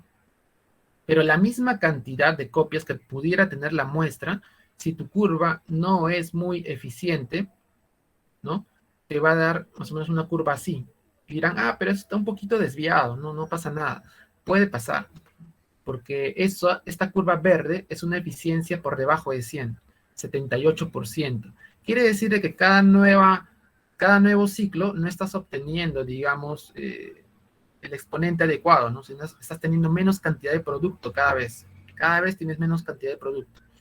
Y eso hace que tu eficiencia sea baja, 78%. Esto puede ser grave, porque si esta curva es así, miren, con la misma cantidad de muestra que tuviera la muestra, ¿no? Miren, el CT ya no sería 35, ahora sería 36 o 37, ¿no? Seamos más trágicos, ¿no? Digamos que el punto de corte del kit sea este valorcito de acá. Le voy a poner que acá es 38, ¿ya? Voy a poner, ¿dónde está? Que este valor azul, este de acá, digamos que esto sea 38, ¿no? Entonces, con la misma cantidad que tenía la muestra, yo le hago mi corrida, y si mi curva es muy buena, si mi eficiencia es muy buena, y esto depende de muchas cosas, no solamente del kit, sino también a veces de las técnicas que usamos para procesar, hace de que caiga en el límite, ¿no? Porque es menor o igual a 38, ¿no? De acuerdo al kit, un CT de hasta 38 todavía es considerado positivo, ¿no? Entonces, si cayó acá, dirás, muy bien, tienes una muestra positiva. Ojo, es positivo esta muestra. Pero si tu eficiencia es muy baja, esta misma cantidad que tiene tu amplificación, pero sin embargo, por el problema de tu curva, hace que ahora sea acá, ya no es 38. Digamos que salga 38 punto algo o 39. Pero de acuerdo a tu interpretación, 39 para tu kit ya es negativo. Entonces, puede ser que modifique un poco los valores de CT, y estos, si es que están en los valores extremos, pueden hacer de que califiquemos inadecuadamente un caso, ¿no? De que en realidad era positivo, con baja carga, seguro, pero positivo, pero por no tener una buena eficiencia, lo hemos clasificado como negativo. Entonces, la eficiencia de la PCR importa. Y eso es un término ya de control de calidad, ¿no? Que cada cierto tiempo se debe de probablemente calcular esta eficiencia. El fabricante te lo va a decir al inicio, ¿no? Pero esto ya es, digamos, como un método de calidad. Y esto implica varias cosas, ¿no? De que a veces los operadores también, ¿no? Los operadores deben de ser constantes. O sea, si es que han sido entrenados 2, 3 personas y estas personas manejan el equipo muy bien, pues deben de continuar haciéndolo. Si vamos a entrenar a otra persona, hay que entrenarlos hasta el momento en el cual ellos logren tener una buena eficiencia en su PCR, ¿no? Si vamos a tener un personal que nos va a dar una eficiencia muy baja, en realidad hay que continuar el entrenamiento hasta que logren una eficiencia alta. Pero esto es todo un trabajo, ¿no? Hay que comprar reactivos, hay que comprar curvas, puntos, muestras conocidas para hacer nuestra curva de referencia, etcétera, ¿no? Pero es muy importante eso para mantener la constancia, en este caso, de nuestros resultados, ¿no? La misma muestra, si ustedes la procesan, en un momento les puede salir un CT de 35, pero la misma muestra, la misma cantidad, el mismo operador, si le sale un CT de 37, son dos CTs, son dos, 10 a la 2, es bastante diferencia. Entonces no puede haber esa gran variación en el mismo operador, en dos momentos diferentes, pero con la misma muestra, ¿no? O sea, las variaciones deben de ser mínimas, y eso es algo que se debe tomar en cuenta, en este caso, por los que verifican esto, ¿no? Los directores, coordinadores de laboratorio, responsables, etcétera, ¿no? El operador, obviamente, lo evalúa, pero ¿quién lo evalúa? Él, ¿no? Bueno, esto ya era con la cuantificación. Si hacemos una analogía con lo que se hace en bioquímica, por ejemplo, ¿no? Se hacen curvas estándar y de acuerdo a esto se extrapolan concentraciones. Funciona igual, sino que acá en lugar de absorbancias tenemos los CTs, valores de CTs, y acá tenemos la carga, digamos, ¿no? Cargas conocidas. Pues hay una muestra que ya tiene una carga conocida de 10 a la 1, de 10 a la 2, etcétera, ¿no? Entonces, se traza la curva con cierta eficiencia, te va a salir, calcula la eficiencia, y le metes una muestra X a la corrida, digamos que salga por acá, una curvita que te salga así. Entonces tienes que es entre 10 a la 5 y 10 a la 6, ¿no? Entonces estás por acá más o menos. Entonces te sale un CT más o menos por este valor, que será pues, ¿cuánto es esto? 19 más o menos. Un CT de 19 es acá. Y cuando uno hace esas cuantificaciones, simplemente el equipo te lo va a extrapolar y te va a decir, ok, su carga es este valor de acá, tanta cantidad, ¿no?, de ADN por microlitro, gracias a que lo amplificaste junto con tu corrida, ¿no? de curva estándar. Entonces, de esa forma uno coloca o uno calcula el CT de corte, digamos, de una muestra desconocida. Y con eso podemos saber la cantidad de concentración inicial que tuvo, ¿no? Esto ya para terminar con la parte de los PCRs y ya dar unas pautas generales. Hay algunos fallos, ¿no?, que hay en la PCR en tiempo real. A veces, ¿no?, cuando es algo, sobre todo recién producido, un experimento que alguien está haciendo, investigación, hay un pobre diseño de primers y de sonda. Obviamente, para que salga al mercado, esto ya pasó por varias evaluaciones, ¿no? También hay pobre calidad de la muestra del ARN. Esto es muy importante para los tomadores de muestra, ¿no?, que las muestras deben de ser colectadas y transportadas adecuadamente, ¿no? El ARN se degrada rápidamente, entonces la cadena de frío debe de ser lo más inmediato posible, ¿no?, para que llegue hasta el laboratorio. Bueno, esto de acá no sucede con los kits comerciales porque usamos prácticamente 2 tubitos o menos cantidad de material que ya viene todo mezclado. No hay que estar haciendo mezclas de mezclas. A veces hay contaminación cruzada y eso significa un mal pipeteo, ¿no?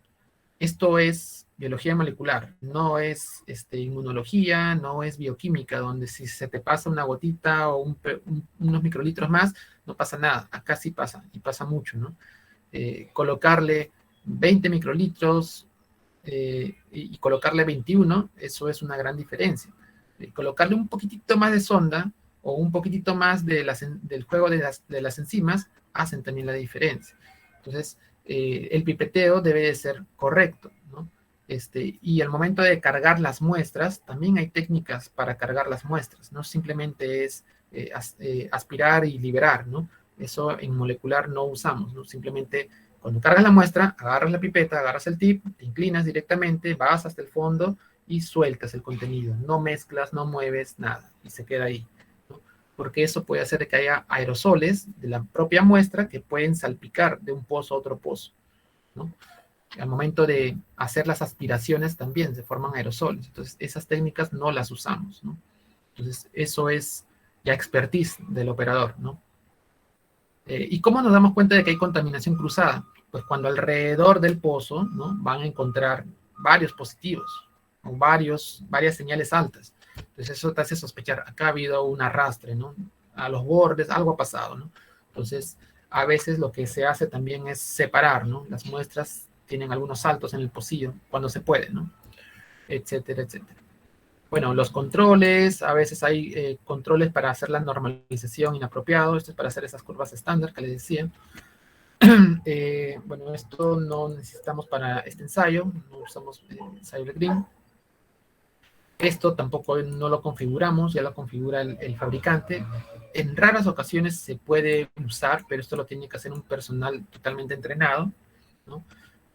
No es simplemente sacar promedios, tiene una serie de técnicas.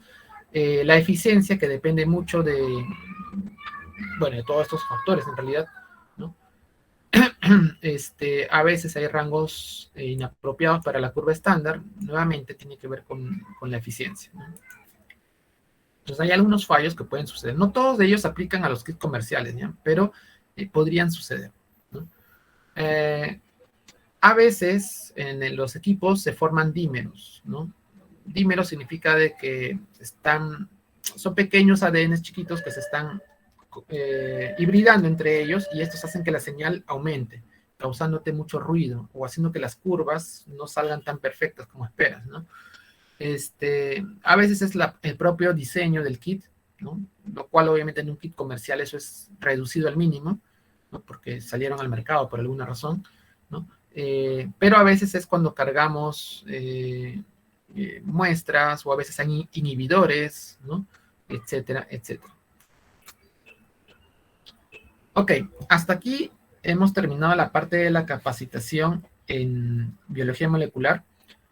Me gustaría ampliar un poquito más, no sé si es que todavía el tiempo nos da, serán unos 20 minutos más. Puedo saltarme algunas cositas porque tenía preparado otras cosas más. ¿Hay alguna pregunta hasta aquí?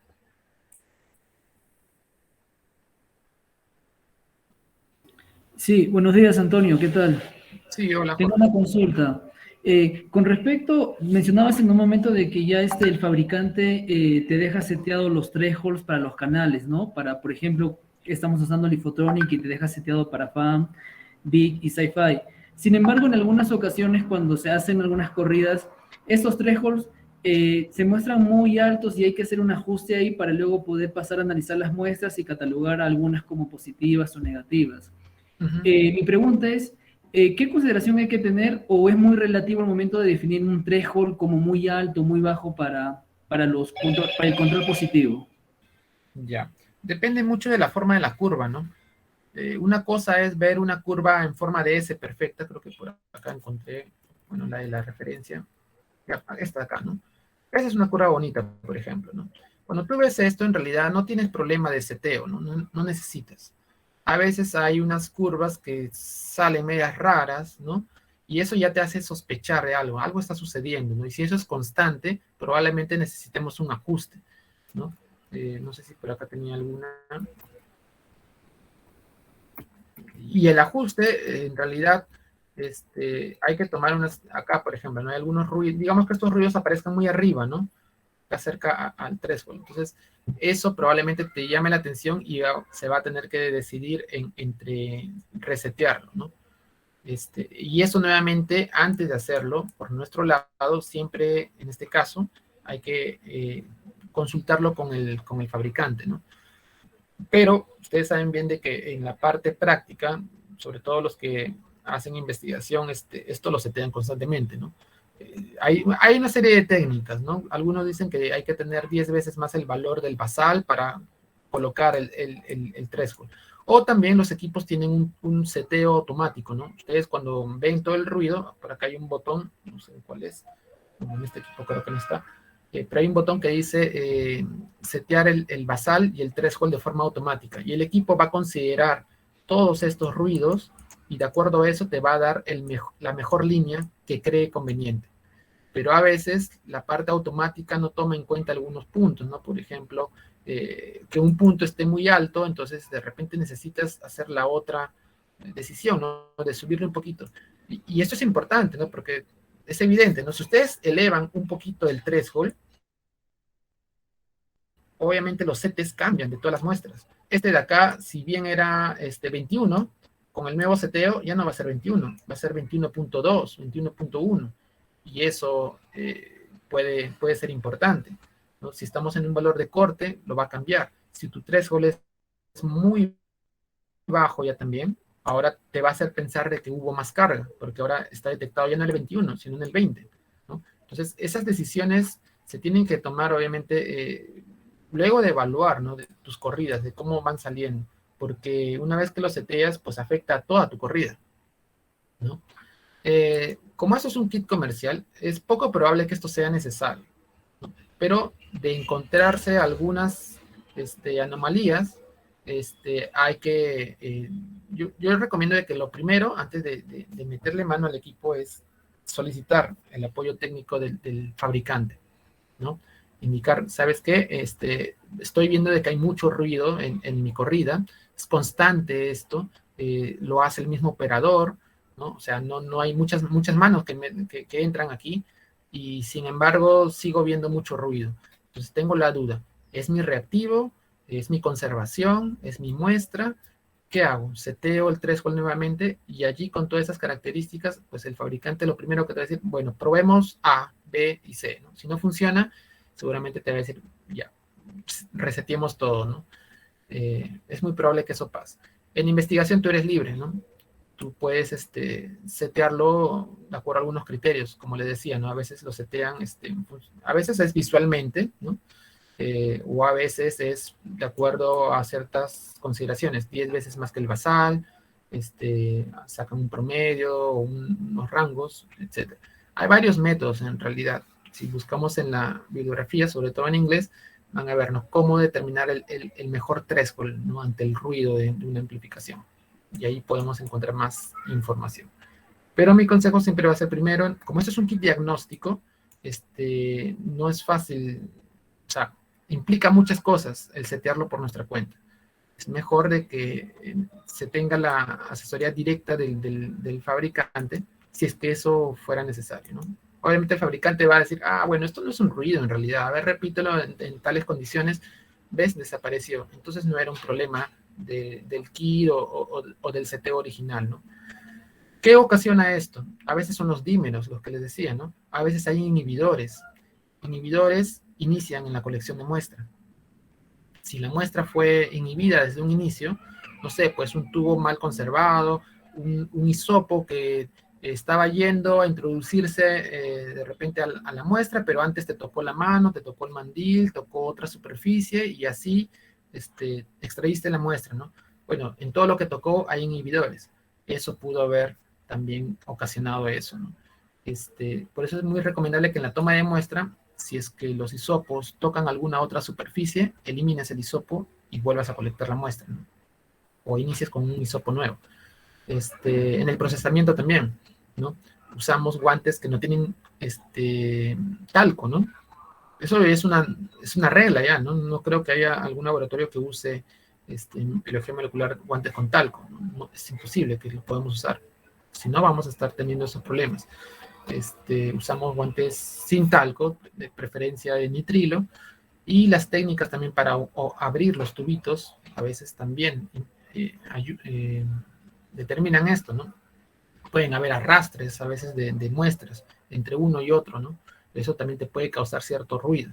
Entonces, son una serie de factores que es lo que primero te van a solicitar que descartes para luego cambiar el threshold, porque cambiar el threshold implica muchas cosas, ¿no? No es simplemente, no me gusta esta curva, lo voy a cambiar. No, entonces hay que descartar algunas cosas previas a hacer esa decisión. Es una decisión muy, muy importante, digamos. No sé si eso ayudó un poco, me preguntó, Jorge. Sí, sí, sí, más bien gracias por las recomendaciones. Y otra consultita final, Antonio, con respecto a la eficiencia de la PCR, me perdí un poquito ahí, cuando mostraban las curvas, y lo que Ya. quería consultarte era, mencionabas de que la misma muestra debería arrojarte el mismo CT o un CT con una variabilidad muy, muy, muy pequeñita Ya. para los puntos. Ahí, sí, sí. En realidad, si uno está bien entrenado, me refiero a todos los pasos, ¿no? Las variaciones existen, pero son mínimas, ¿no? Porque obviamente, ¿no? Un procedimiento no lo haces de la misma forma todas las veces, pero ustedes saben bien que en algunos puntos en control de calidad, en las otras pruebas, en algunos laboratorios, uno se permite un coeficiente de variación de 5%, ¿no? 10, no sé, lo que el control de calidad lo diga para esa prueba, ¿no? Pero yo me refería, si tú tienes un CT para una muestra, que es, o sea, te sale para tu control positivo siempre de 30, digamos, 30, otro día lo sacas y te sale 30.05, 30.1, bien, ¿no? ¿no? hay mucha variación, pero cuando el mismo lote del control, el mismo operador, en lugar de hacer 30.1 máximo, ¿no? 30.05, hace 32, hace 31.8, no sé, un valor que ya supera ya mucho este CT, ya te está diciendo algo, ¿no? De que hay algo en el procedimiento que está dejando de hacer de repente o lo está haciendo de otra forma. Porque eso va a hacer de que si eso sucede con su control, lo mismo está sucediendo con sus muestras. Sus muestras están elevándose un CT innecesariamente, ¿no? Entonces, esas variaciones sí son las que se deben a mi consideración, de estar al tanto para poder tomar acción. Y tomar acción es justamente eso, ¿no? Entrenar. A ver, repite esta muestra, vamos a hacer un experimento, ¿no? Agarras tales muestras, las corres y vamos a determinar cuánto es la variación que obtienes, ¿no? Todo salió ok, muy bien. Sigue trabajando de la misma forma, ¿no? Pero si es que varía, obviamente hay que repasar los pasos, ¿no? A mí me sucedió, bueno, muchas veces, ¿no? De que siempre la contaminación, siempre la contaminación. Y la contaminación te juega muy, muy, muy feo, ¿no? Porque en un momento tienes un valor ST tal y luego cambia drásticamente o a veces no amplifica. Entonces esto es un problema de operador, ¿no? No es un problema del kit. El kit es lo último que uno puede pensar. El kit a veces puede verse afectado cuando no lo almacenamos correctamente. Estaba leyendo el inserto y menciona un número limitado de congelamientos y descongelamientos. Entonces lo que a veces hacíamos también era hacer alícuotas, ¿no? Ni bien tenemos el kit, ¿no? Por ejemplo, las ondas, las enzimas, hacer alícuotas, alícuotas previas, ya pensado en el número de análisis, cosa que así ya no sacas todo el frasquito, sino simplemente la alícuota, y esa la usas en todo el día, o hoy y mañana. No sé, la idea es separarlo, y de acuerdo a eso ya haces menos descongelamientos. Porque acá lo cierto es que las ondas son muy sensibles, ¿no? Por eso que los tubitos son oscuros, ¿no? Si le entra un poquito de luz, la luz hace de que la fluorescencia, entre comillas, se vaya perdiendo, se vaya gastando. Entonces, cuando ya la metes a tu proceso, prácticamente la fluorescencia ya no es la misma de la que salió en la fábrica, ¿no? Se va consumiendo. Y los congelamientos y descongelamientos también, ¿no? Van a hacer de que se vuelva un poco ineficiente tu PCR, ¿no? Entonces, son varios cuidados, en realidad, para tomar en cuenta. Pero si es que uno guarda adecuadamente los reactivos, el reactivo es lo último que te vas a preocupar, ¿no? Las contaminaciones suceden más que todo por malas técnicas, ¿no? De pipeteo. Y malas técnicas también de trabajo, ¿no? A veces uno usa el mismo mandil siempre, entonces cuando uno pipetea, tu manga o alguna parte de tu cuerpo está por encima de la muestra y eso en algún momento, pues, si está contaminado, va a contaminar toda tu muestra, ¿no? Y las mesas, etcétera, etcétera. Entonces, son varios cuidados para trabajar en molecular, que seguramente ustedes han sido también entrenados en esas técnicas, ¿no? Pero siempre es bueno tenerlo en cuenta. Una vez que el laboratorio se contamina, cuesta trabajo descontaminarlo, ¿no? No solamente es prender el UV y ya se limpió todo, ¿no? Ha llegado ocasiones en las cuales, en un laboratorio tuvimos que limpiar todo con lejía, ¿no? Todo el laboratorio, todo, rincones, todo, ¿no? Equipos, baños María, todo, bien lavadito, dejarlo ahí al día siguiente, parar y volver a empezar. Y se limpió, ya no hubo más contaminantes, porque no encontrábamos dónde era la contaminación, si era en los kits, o en tus tubos, en las pipetas. Entonces, limpia todo, ¿no? Quizás otras técnicas son más eficientes, pero eso nos ayudó, ¿no? Nos costó trabajo, pero se arregló el problema. Bueno, no sé si es que hay alguna otra pregunta. Quiero pasar a otro punto. Voy a saltarme un poco porque solo teníamos hasta las 11:30, pero considero importante esta otra parte. Ya.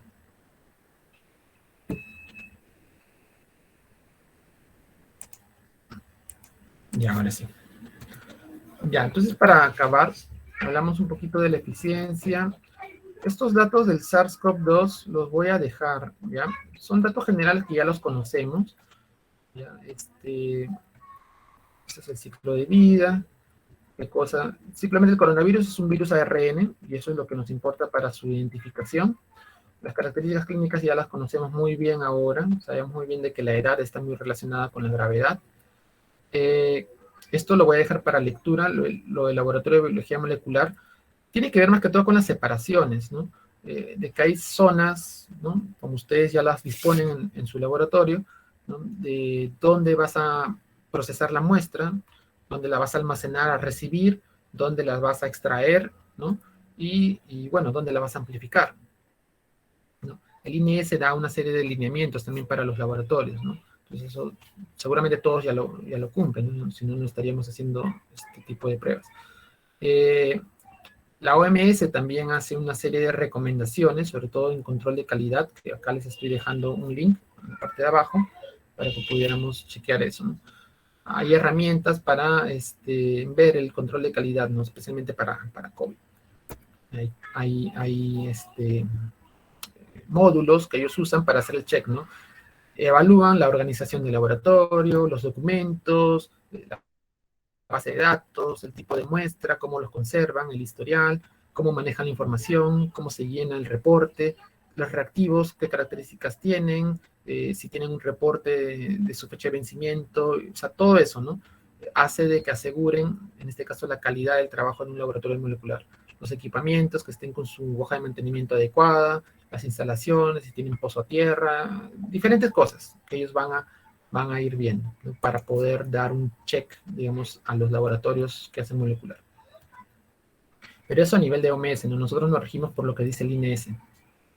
Ya, esto es lo último que les quería mostrar, la identificación que se hace con el kit que ustedes están teniendo. Ya habiendo escuchado los fundamentos, vamos ahora a aplicarlos, ¿no? Vamos a ver el tipo de muestras que se usan, ustedes ya lo conocen, son diferentes tipos de muestras, sobre todo de tracto respiratorio superior, nasofaringio y orofaringio. También pueden tomarse muestras de esputo u otras muestras, ¿no?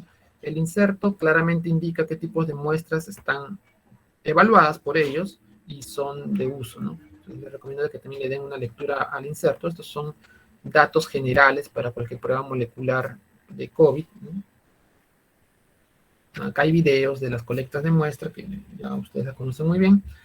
Esto es lo que quería llegar, ¿no? Los almacenamientos de muestra.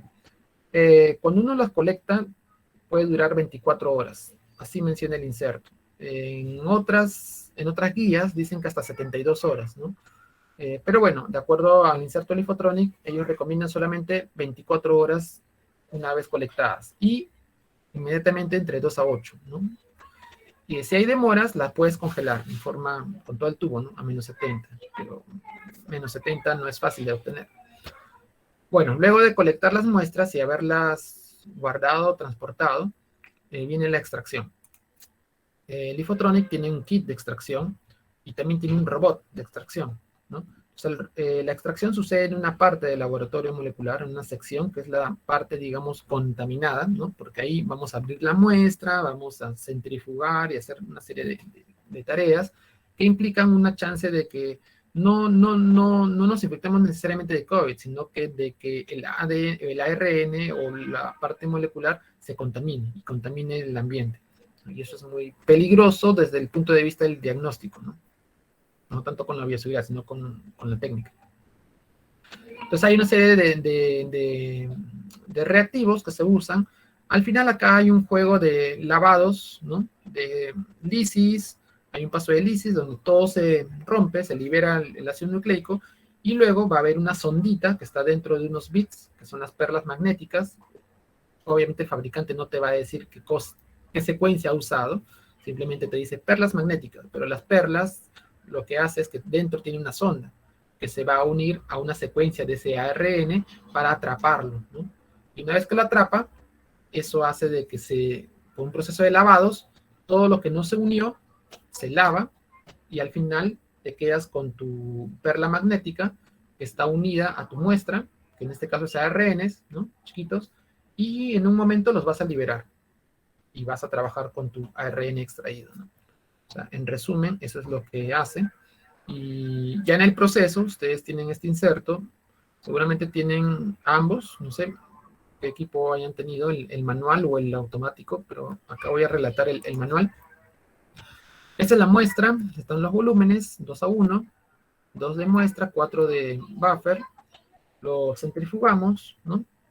A la muestra viene en un tubito especial, ¿no? Le agregamos el buffer simplemente para hacer una dilución, porque ahí todavía no sucede la lisis, y luego le vamos a agregar de esa solución una cantidad, ¿no? Y le vamos a agregar las perlas magnéticas. Las perlas magnéticas, como le decías, imagínense que es una bolita, ¿no? Y adentro tienen secuencias de ADN, como un sol irradiando, ¿no? Esas secuencias están esperando el blanco, en este caso el ARN, para que se pueda unir específicamente y queden atrapadas en esa perla toda la muestra importante. Y lo demás, resto de células, líquidos, enzimas, proteínas, se van en los lavados. Le agregamos tampón, centrifugas, ¿no? Para mezclarlo todo. Perdón, esto es vortex. Es un vortex, luego lo dejas a 68 grados, ¿no? Para que suceda este proceso de que se va a unir a las perlas, ¿no? Y luego de esto lo tienes que llevar, si las perlas son magnéticas, pues hay que llevarlo a un ambiente que tiene imanes, ¿no? Y esto es un estante magnético. He cogido esta imagen así al azar, ya no sé qué dispositivo tengan, pero funciona de la misma forma. Tiene magnetos, imanes, Y como son perlitas magnéticas, son unas bolitas microscópicas, entonces las perlitas se van a unir en cierta parte del tubito, porque hay un magneto, en el medio están las perlitas y se va a quedar atrapada, ¿no? Y eso te va a permitir lavar. Todo lo que no se unió a la perla se va, y todo lo que está dentro de la perla se queda atrapada por el magneto, ¿no? Entonces haces tu serie de lavados, lavado 1 con buffer, lavado 2, luego lo colocas en un bloque caliente para empezar a liberar, digamos, estas perlitas, ¿no? Una vez, esto es 60 grados por 5 minutos, eso hace de que se libere las perlas de la muestra que ha colectado, la suelte, ¿no? Y luego, una vez que ya se liberó, las perlitas, entre comillas, son recuperadas cuando lo vuelves a colocar aquí, ¿no? Entonces, todo lo que ya liberó las perlas es tu muestra. Entonces uno va a pipetear esto y va a recuperarlo. Lo recuperas en un nuevo tubo y ahí está tu muestrita que ya no tiene las perlas se quedaron atrapadas acá, pero ya liberó el contenido que lo tenía unido a las perlas, ¿no? Gracias a este paso de calentamiento. Entonces, hay muchas técnicas moleculares. Esta técnica en realidad no es nada nueva, es una técnica que ya debe tener más de 20 años, que se usa en diferentes tecnologías, ¿no? Los magnetos ayudan bastante para poder hacer una separación eficiente, ¿no? Porque no es que la perlita magnética se une a la molécula, sino que la perlita tiene una secuencia, tiene una sonda, que es la que en realidad va a unirse, ¿no? Hay toda una serie de... Hay toda una ciencia ahí detrás, ¿no? Pero en sencillo, las perlitas con el imán nos ayudan a hacer esta separación. Esto es el equipo automático, que no sé si ustedes lo tienen. A ver. Este es el equipo. Usa todo el principio que hemos estado viendo en la parte manual. Tiene acá, les llaman unas barritas magnéticas que están que se van a colocar dentro de los tubitos, ¿no? Tiene acá la zona donde van a colocar las placas. Esto es un portaplacas. Y acá tienen la zona del calentamiento. Recuerden que hay una zona de calentamiento, ¿no? Entonces las muestras van a viajar, las perlitas ya se van a agregar obviamente a la muestra, y luego lo que va a hacer es esto, tienen los magnetos aquí, simplemente va a ir bajando y subiendo, haciendo este juego para hacer las limpiezas, ¿no? En realidad parece muy complicado, pero la técnica es la misma que en la manual, ¿no? Y la ciencia detrás es la misma, es simplemente apagar y prender el magneto, ¿no? Bueno, el magneto siempre funciona, pero lo usas y lo separas de rato en rato. Eso te permite hacer las limpiezas, ¿no? Entonces, acá está haciendo un shaker, ¿no? Está ingresando, ¿no? Tiene unas barras magnéticas ¿no? Como si fueran columnas, ¿no? Que bajan hacia los tubos, y en cada posición los va a atrapar a las muestras en el medio, y luego los separa y hace este juego, ¿no? Para poder limpiarlo. Luego el contenido, digamos, lo que no se unió al magneto, se separa y se elimina, ¿no? Y al final va a haber una fase, seguramente, creo que eso no lo pasan acá, donde ya se separa todo. Acá está donde, acá ven cómo quedó, tiene una partecita negra, ¿no? Esa partecita negra son las perlitas magnéticas al final del proceso. Se ha eluido, se ha liberado el ARN, ¿no? Y ha caído, digamos, todo el ARN eluido en los pocitos. En este caso hay una posición específica, en qué posición está su muestra. Y lo que quedó acá, en las perlitas, esto es lo que vamos a descartar después, ¿no? Se bota en una bolsita, bueno, con todas las medidas de bioseguridad, ¿no? Ya les decía de que este es el gen blanco, el ORF1b, este es el gen N, ¿no? Entonces, en alguna zona de esto es que vamos a usarlo de blanco, de target. Ya los fabricantes han visto en dónde vamos a amplificar el gencito, ¿no? Una secuencia chiquita, 100, 200 bases máximo, ¿no? Y en el gen N también, ¿ok? Entonces, eso es lo que se usa de target. Esto lo he copiado del inserto, del Lifotronic, que tienen la solución de reacción y la mezcla de enzima. La solución de reacción es muy probablemente lo que tiene los bufferes, lo que tiene los DNTPs y todos los insumos para la PCR en tiempo real. La mezcla de enzima, sospecho que ahí están todas las retrotranscriptasa, está la polimerasa, y seguramente también debe estar allí las sondas, ¿no? Las sondas que necesitamos.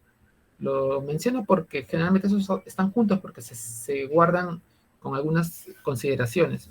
Seguramente esto debe estar viniendo en una cajita, ¿no? En una cajita negra, bien cerradita, a diferencia de los otros tubitos. Eh, ¿Por qué? Porque si lo ven en una cajita negra o una cajita oscura o alguno que sea súper tapado, eso tiene la sonda, porque la sonda no puede estar expuesta a mucha luz. Entonces, si lo guardan en una congeladora, excelente, ¿no? Lo guardan allí, solamente lo sacan en el momento que lo van a cargar. Y lo sacan y lo vuelven a regresar a su posición. Por eso les mencionaba de que una recomendación es hacer alícuotas, ¿no? Entonces la alícuota te va a hacer de que saques una cantidad, alicuotes rápidamente, lo tapes y lo guardes para cuando lo necesites. Entonces, cada vez que cargamos la muestra en la cabina que seguramente tienen para cargar las muestras, hay que cargarla de preferencia sin luz, ¿no? Es una recomendación general. Sin luz, porque obviamente la luz te va a degradar poco a poco la fluorescencia. Bueno, esas consideraciones son muy importantes de considerar. Entonces, haces la mezcla, acá tienes 20 microlitros, acá aún no hay muestra. Lo que me llamó la atención del protocolo es que usan una cantidad enorme de muestra, son 20 microlitros, que en total haces 40, ¿no? Es una reacción de 40, es bastante en realidad. No sé si es que esto se divide en dos tubitos, no lo sé, no lo dice. Ustedes que tienen el reactivo, seguramente ahí tienen la indicación de qué pasa con los 40. Nunca he visto un protocolo en tiempo real con 40 microlitros, comercial al menos, ¿no? Pero bueno, debe tener una razón. Seguramente si está estandarizado así es porque está asegurando detectar la mínima cantidad de ARN, ¿no? Para hacerlo más sensible, seguramente esa es la idea. Pero en un tiempo real no es tan necesario, ¿no? Tener un volumen tan grande. Pero bueno, son consideraciones del fabricante. Esto sucede en una zona diferente del laboratorio, ¿no? Ahí cargamos. Acá no es una buena foto en el término de la colecta. Ustedes saben que la forma de cargar las muestras siempre es directa, o sea, en 90 grados hacia el fondo, no necesariamente tocando el volumen ni tocando las paredes. Nunca hay que usarlo en zona. Si ustedes cargan los 20 microlitros, no carguen en zona. ¿Por qué? Porque se puede quedar buena cantidad de muestra acá si es que no lo centrifugan, ¿no? Cárguenlo directamente, o sea, a esta altura, y sueltan los 20 microlitros y ahí se acabó. Retiran el tip, ¿no? La pipeta, y tapan como debe ser, ¿no? Y bueno, tampoco es introducirlo hasta abajo y soltarlo y aspirar y volver a soltar y volver a aspirar. Eso crea aerosoles que pueden contaminar a las demás muestras y al equipo también. Estas son las programaciones del ciclado, que bueno, eso ya está configurado, no hay mucho que mencionar. Esto es importante, lo que mencionaban algunos de ustedes, ¿no? El gen 1, el gen target, el ORF1AB, está marcado con FAM, el otro gen N con el BIC, y el control interno con el Sci5. El control interno es un gen, un housekeeping que le decimos, ¿no? Es un gencito que siempre va a estar, que es humano. Esto te asegura de que la muestra ha sido correctamente colectada, ¿no? Porque si yo no obtengo una amplificación acá, significa de que es muy probable que no proviene de una muestra colectada humana, porque cualquier zona que haya colectado en una persona debe tener esa secuencia de genes, ¿no? Porque es un gencito que está fabricándose en cualquier lugar. Entonces, esto me asegura de que estoy trabajando con una muestra bien colectada. Estos son los controles de calidad, bien importantes de considerarlo. Cuando ustedes corran su control negativo y positivo, tienen que cumplir estos requisitos, ¿no? El positivo debe de ser fuerte, o sea, un CT de 32 a menos, ¿no? No llega hasta 40. Un control negativo es aquel que te va a amplificar de 40 a más, ¿no? O, en el mejor de los casos, no lo va a determinar, o sea, no amplifica nada, ¿no? Como debe de ser. O sea, lo máximo permitido es hasta el ciclo de 40, ¿no? Si te amplifica ahí tu control negativo, ok, pasa todavía, ¿no? Para cualquiera de los 3 canales. Y esto es lo último, consideraciones para su interpretación, ¿no? Este ST menor a 35 está equivocado, ya, es lo de acá, es menor o igual a 38. Todos los genes blancos que ustedes están amplificando, el ORFA1B, con el que van a hacer el diagnóstico, ¿no? Este gen y este gen, deben de amplificar hasta 38. Un CT de hasta 38. Si tiene 38, ok, todavía es positivo. Si tiene 38.1, ya no lo es, ¿no? Obviamente es bien raro que tengamos justo en el punto de corte una amplificación, ¿no? Es poco raro, es poco usual. Luego, el control interno, donde está este control interno, no, estaba bien, ST menor o igual a 35. Pensé que este era otro gen. Este control interno debe de ser hasta 35, ¿ya? Entonces, si esto sale, excelente, estamos dentro de una muestra bien colectada, ¿no? ¿Cómo interpretamos? Esto no lo dice el inserto, yo lo he sacado de las referencias, en este caso, de organismos que usan. Ustedes seguramente tienen un criterio de interpretación ya del propio centro, ¿no?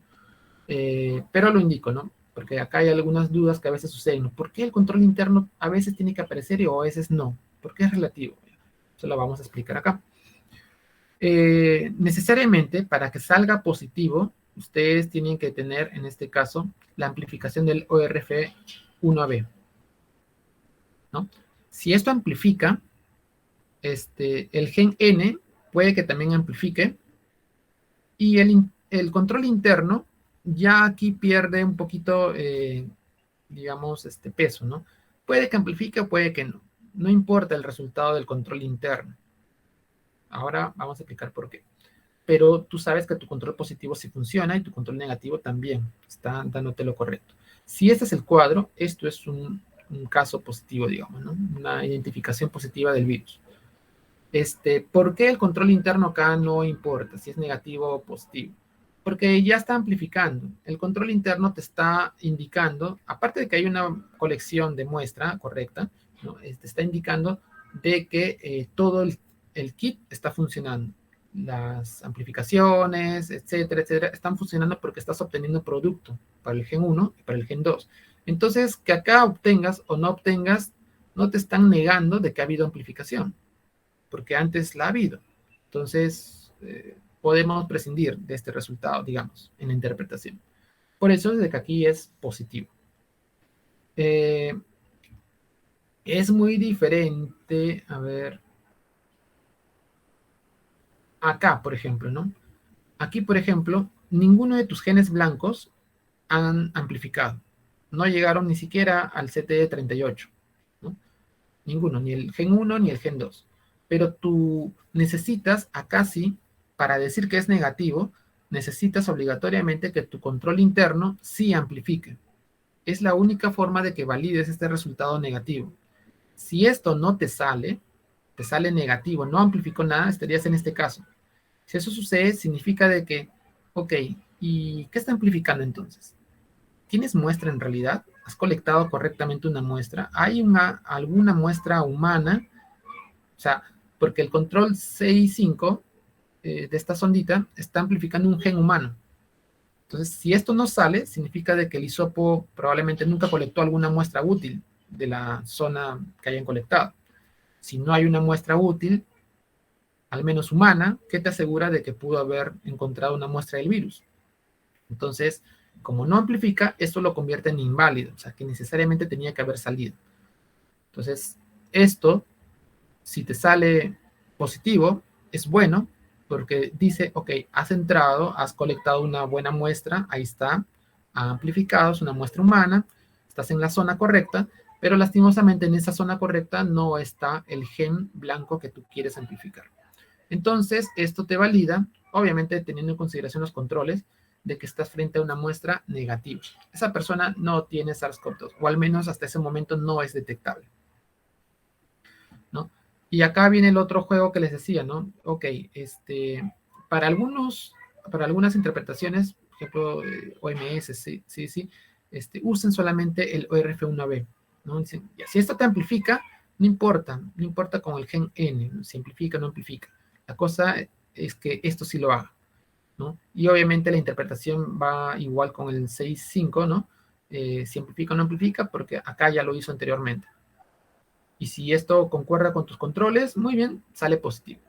Esto no lo he visto en el inserto, ¿ya? Sería bueno de que seguro ya están manejando un criterio, así que lo pueden tomar de referencia, pero siempre básense en el criterio que la institución está adoptando, ¿no? Yo les estoy contando aquí un criterio general, ¿ya? Esto no está necesariamente en el inserto.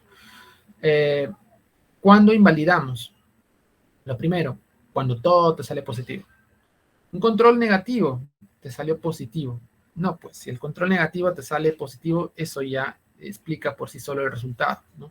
Inválido, no pasa nada, hay que volverlo a correr, algo pasó. Y se encienden las alarmas, ¿no? ¿Qué pudo haber pasado? Contaminación del laboratorio, contaminación del equipo, contaminación de la cabina, no sé, todo se viene a la cabeza ahí, ¿no?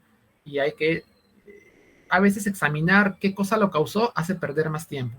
Y lo mejor es eliminar todo en el peor de los casos, ¿no? Es más efectivo y dura menos tiempo, ¿no? Lo otro es, pero eso es decisión del director, por si acaso, ¿no? Lo otro es inválido cuando nada sale, pues, ¿no? No amplifica nada. Entonces, acá ya te preocupas porque dices, probablemente mi kit esté fallando. Probablemente mi sonda ya no está tan adecuada, se ha degradado. Tantos congelamientos y descongelamientos lo ha degradado. O de repente trabajar con tanta intensidad de luz ha hecho de que mi sonda ya pierda esta fluorescencia que ya no funciona, ¿no? Ya no hay, ¿no? Lo de arriba, las contaminaciones a veces también suceden porque cuando cargamos las muestras, tenemos un aire acondicionado o un ventilador, no sé. Hay algo, una corriente de aire que está interrumpiendo cada vez que estás cargando y hace de que se pase, ¿no? Una corriente de aire y todo tu muestra, en el pequeño espacio que tienes, se arrastre hacia todos los lados. Eso puede pasar. Entonces, recomendaciones, trabajemos siempre en molecular cuando vamos a cargar las muestras sin ventilación, de preferencia sin luz, o sea, me refiero a luz suficiente como para ver, pero no directamente sobre tu muestra. Puedes usar directamente con tu muestra con algunos tipos de reactivos, ¿no? Que no impliquen sondas. Porque la sonda, una vez que la colectas, automáticamente el equipo. No pierdes tiempo, ¿no? Lo metes al equipo. Y creo que eso es todo lo que les quería comentar. Ya en las consideraciones finales, es un resumen de lo que les he estado mencionando. Qué consideraciones tener. Y bueno, si es que vamos a extraer muestras que no han sido previamente descontaminadas, porque algunos procedimientos tienen un calentamiento previo, hay que guardar todas las medidas de bioseguridad, ¿no? Como bien sabemos en todos los procesos. Bueno, es todo lo que les quería contar el día de hoy. Espero de que les haya ayudado mucho a complementar lo que ya conocen. Y si hubiera alguna pregunta, bueno, este es un buen momento y si no, ya por interno me pueden hacer el compendio de las preguntas también. Gracias.